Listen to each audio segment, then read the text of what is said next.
Aesop Stories. Number 11. Tim the Fisherman and His Flute. Once upon a time, in a small coastal village, there was a fisherman named Tim. Tim was not just any fisherman. He was also a great musician who loved to play the flute. Every day he would go to the sea with his fishing net and his beloved flute. Tim had a unique idea. He thought that if he played beautiful music on his flute, the fish in the sea would be drawn to the melody and swim into his net.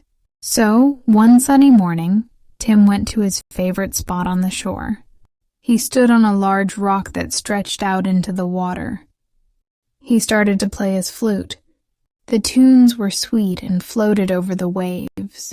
Tim played song after song, hoping that the fish would hear his music and come to him. He played for hours, but no fish came near his net. Tim was patient and kept playing, but still, no fish appeared. The sun was getting high in the sky, and Tim was feeling a bit tired. He finally stopped playing and decided to try the usual way of fishing. He put away his flute and threw his net into the sea. In no time at all, the net was full of fish. Tim pulled the net onto the rock and saw the fish jumping and flipping inside it. Looking at the lively fish, Tim couldn't help but laugh. He said to the fish, "Oh, you strange creatures.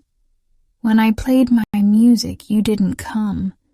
But now that I've stopped, here you are, dancing in my net." Tim realized that his plan to attract fish with music was a bit silly. Fish couldn't dance to his tunes after all. They were just fish, and they didn't understand music. From that day on, Tim continued to play his flute because he loved music, but he didn't try to catch fish with his tunes anymore. He used his net like all the other fishermen. Tim's story spread through the village. The villagers found it funny and charming. They would often say, "Music is for dancing, not for fishing," and they would laugh and shake their heads. But Tim didn't mind.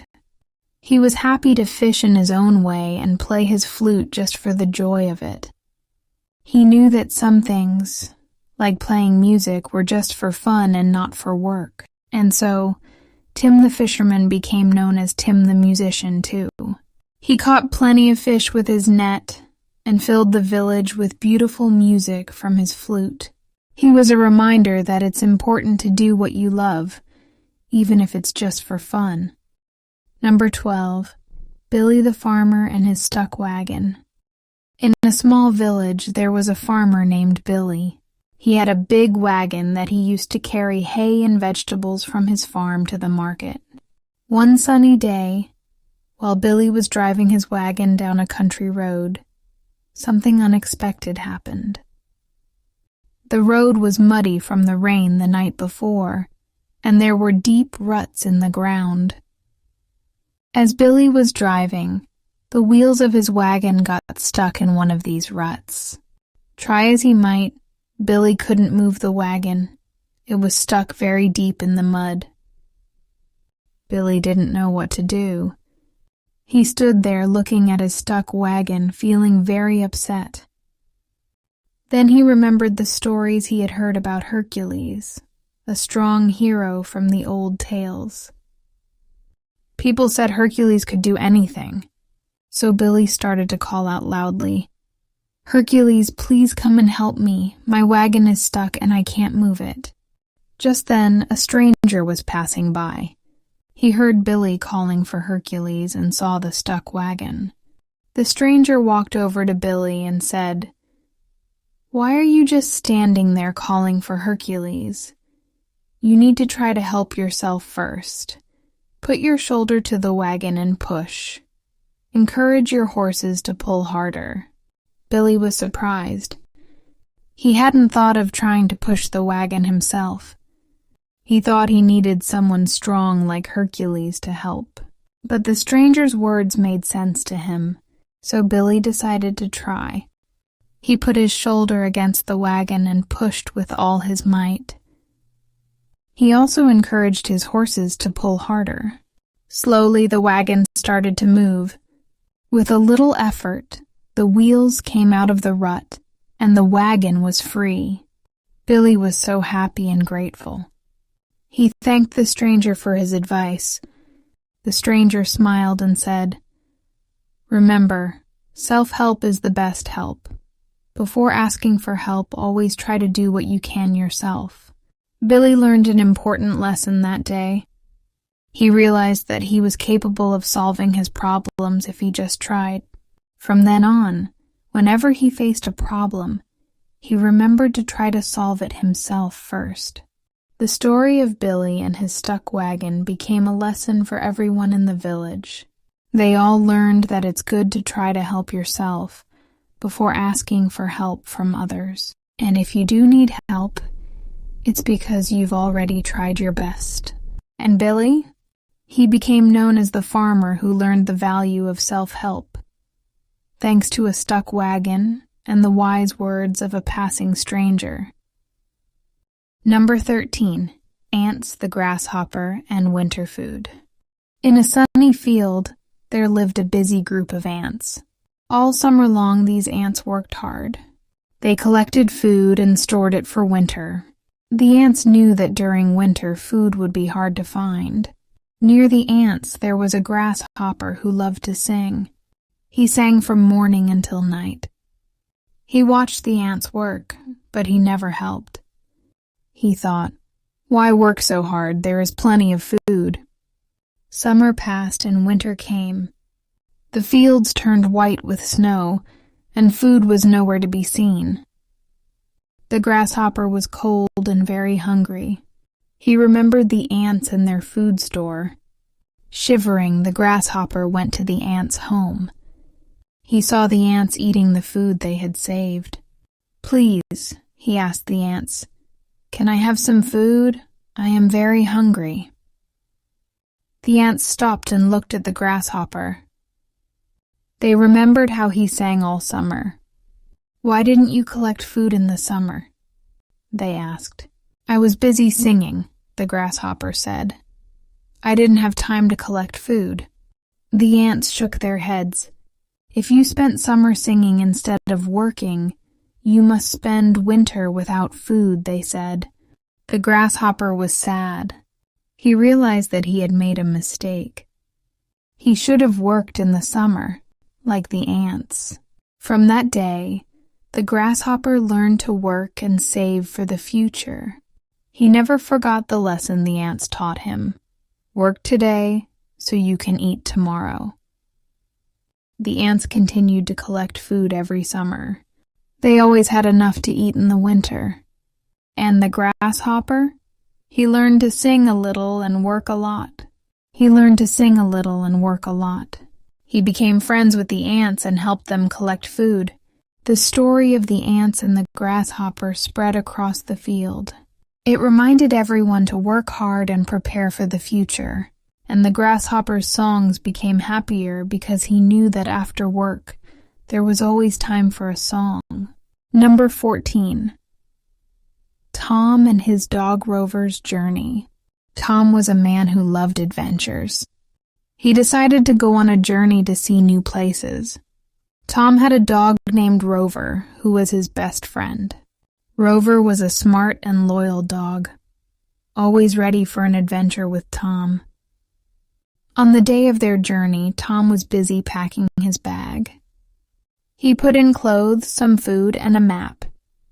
Rover watched Tom and waited patiently. He knew they were going on a trip and was excited.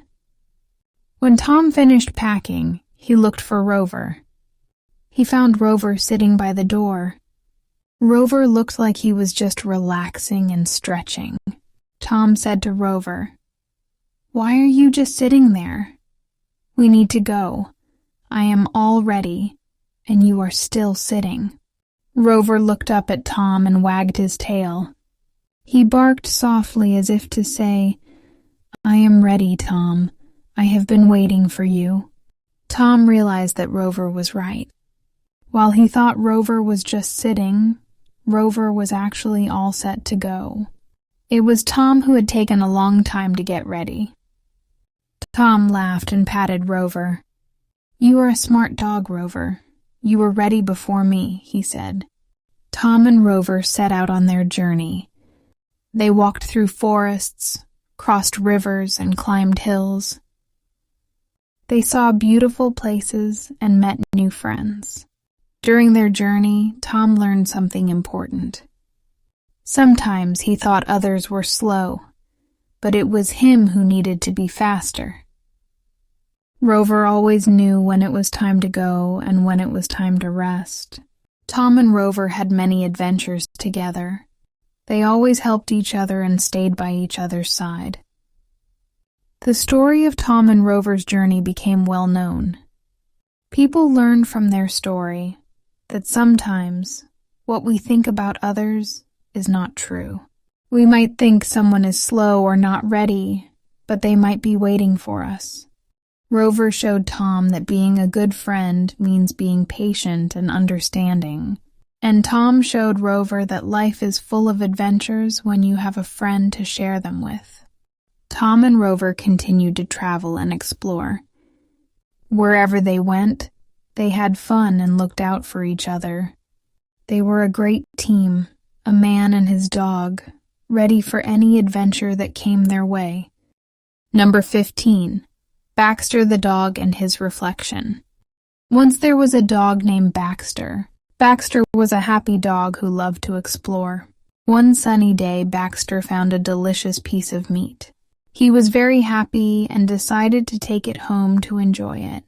As Baxter walked home, he crossed a small bridge over a clear stream. While crossing the bridge, Baxter looked down into the water. What he saw surprised him. In the water there was another dog. This dog also had a piece of meat in its mouth. Baxter didn't realize that he was looking at his own reflection in the water. The meat in the reflection looked bigger and better than his. Baxter wanted that bigger piece of meat. He thought, "I will drop my meat and take that bigger piece from the other dog." So Baxter let go of his meat and barked at the reflection in the water. But as soon as he opened his mouth, his piece of meat fell into the stream. It floated away and was gone. Baxter tried to grab the bigger piece of meat from the other dog. But there was no other dog. It was just his reflection. Baxter was confused and sad. He had lost his meat trying to get something that wasn't real. Baxter sat by the stream, thinking about what had happened. He realized that he had made a mistake. He had something good, but he let it go for something that seemed better, but wasn't real. From that day, Baxter learned to be happy with what he had. He understood that sometimes what we see and want might not be real or better than what we already have. Baxter continued his adventures, but he never forgot the lesson he learned at the bridge. He knew that it was important to be grateful for what you have and not to be greedy for more. The story of Baxter and his reflection spread through the village. It reminded everyone to appreciate what they have and not to be fooled by things that seem better, but are not real. Baxter became a wiser dog. He enjoyed his walks and adventures, always remembering to be thankful for the good things in his life. And whenever he crossed the bridge again, he smiled and walked happily, knowing that the best things in life are the ones we already have.